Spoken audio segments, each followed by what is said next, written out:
Aujourd'hui, je suis en deuil. Un mot n'a pas vu le jour.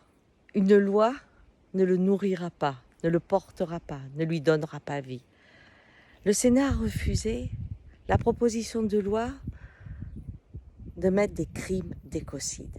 Un crime d'écocide. Au moment où nous avons besoin de protéger les ressources de la terre, d'arrêter la pollution. Il était bienvenu, non, cette notion de crime d'écocide. Et lui donner les moyens de faire payer à tous ceux qui salissent, s'abîment, sans rien payer, sans rien faire, cette planète, c'était une bonne idée, non? Eh bien, ce mot, pour le moment, ne voit pas le jour. Qu'est-ce que cela veut dire?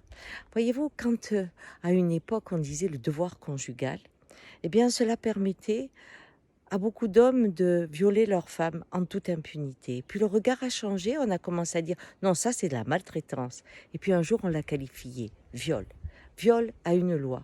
Et à partir de là, notre regard sur le couple a complètement changé. Mais à l'époque, quand une femme souffrait de la violence de son mari parce qu'elle n'avait pas envie de faire l'amour et qu'elle allait se confier à une copine, elle lui disait oui mais c'est ton mari, t'as pas le choix, c'est son droit.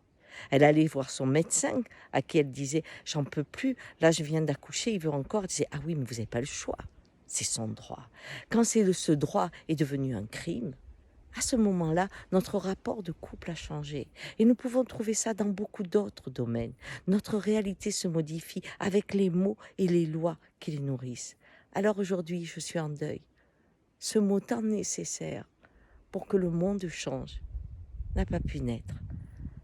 Et j'espère quand même que demain, il reviendra sur la sellette et qu'on va reproposer de qualifier enfin ceux qui détruisent la planète avec conscience comme des personnes qui font des crimes d'écocide et presque des génocides de l'environnement. Allez, bonne journée. Mais je suis un peu triste aujourd'hui. Ciao.